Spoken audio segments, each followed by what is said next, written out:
Breaking news. Have you been doing Russian twists all wrong? That and more of tonight's top stories right now on CURE News.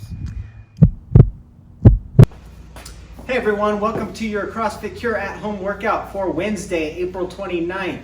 Hugh and I are going to take you through the workout and the movements today. We have an accumulate workout, so we'll talk about what that means, how we're going to approach that. But first, let's get into our warm-up. Woo!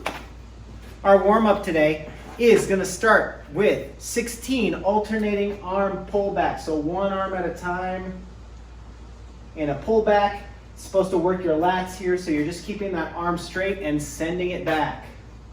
One arm at a time, 16 total, that is 8 each side. Next, we're going to go into 8 air squats. See how urgent these were. 8 air squats, just make sure you're keeping your chest up. He's using his arms. That's a great way to keep your chest up when you go into those air squats and brace, and just work your way deeper and deeper as you go. This is our warm-up, so you might not be able to get to full depth on your first rep. After that, we're going to go 8 arm circles each side.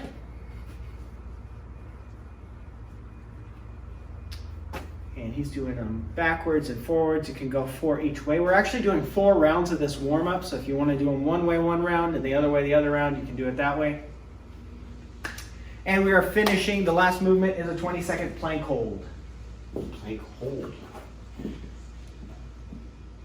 Just like that, holding in a plank for 20 seconds. Set a timer. If you want to scale this down to your knees or something, you can do that. So again, 16 alternating pullbacks, 8 air squats, 8 arm circles each side, and 20-second plank. That is your warm-up. We are going 4 times through that. So we'll have plenty of time to get nice and warm. After you're done with that, we'll get into the WOD. Start again. Your workout today is called grip and rip. You have to do that when you say it. Grip and rip.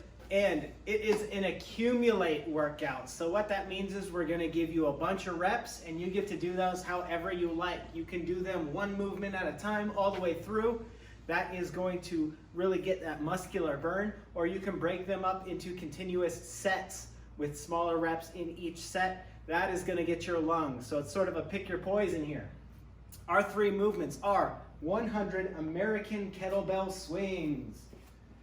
He's got a nice heavy kettlebell here. He's starting with an equal-sided triangle, hiking that up, opening the hips. Remember, American swing, you're bringing it all the way overhead, making that A shape.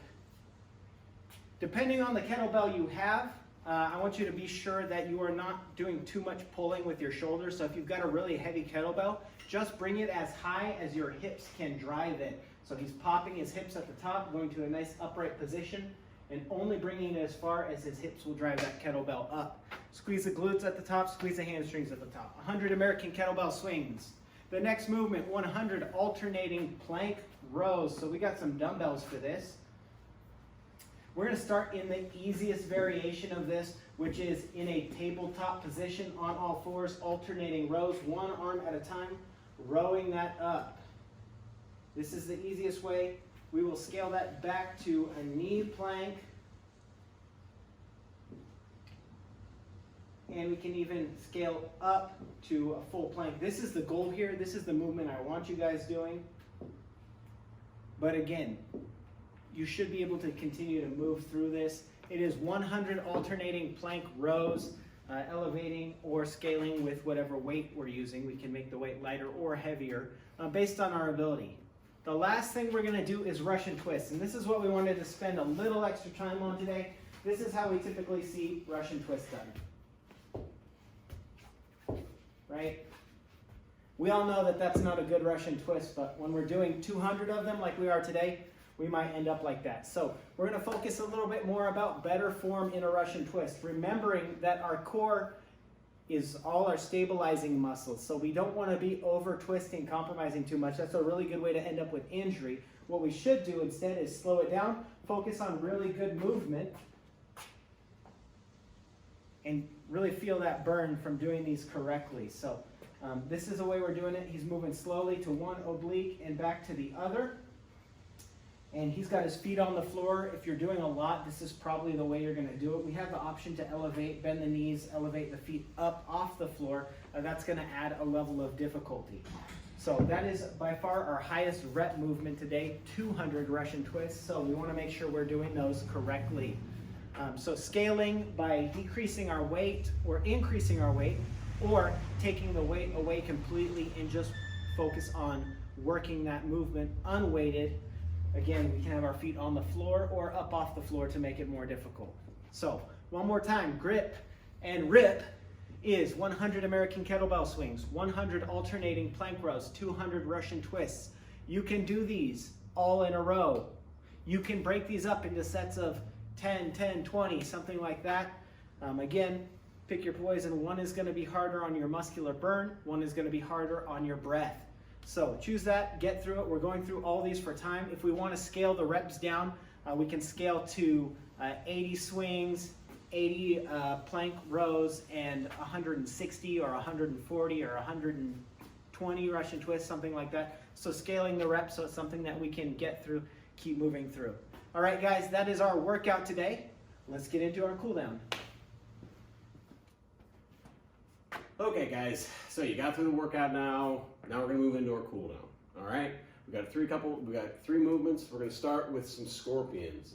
You guys can do this for a count if you want, for 30 seconds or a minute, or if you want to just do 30 of them at a time.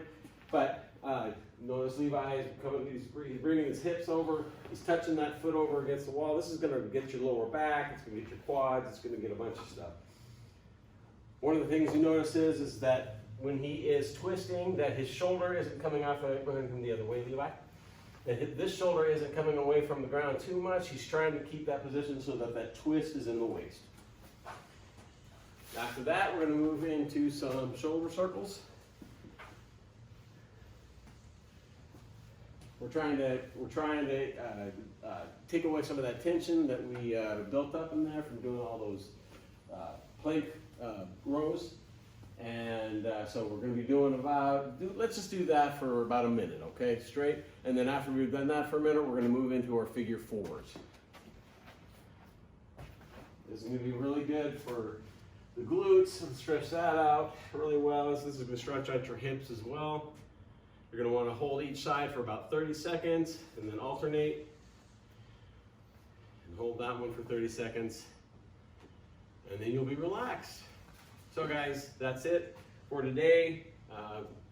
Wednesday, the 23rd, is it? 29th. Close. 29th, sorry. Anyway, have a good one, guys, and we'll catch you tomorrow. See ya.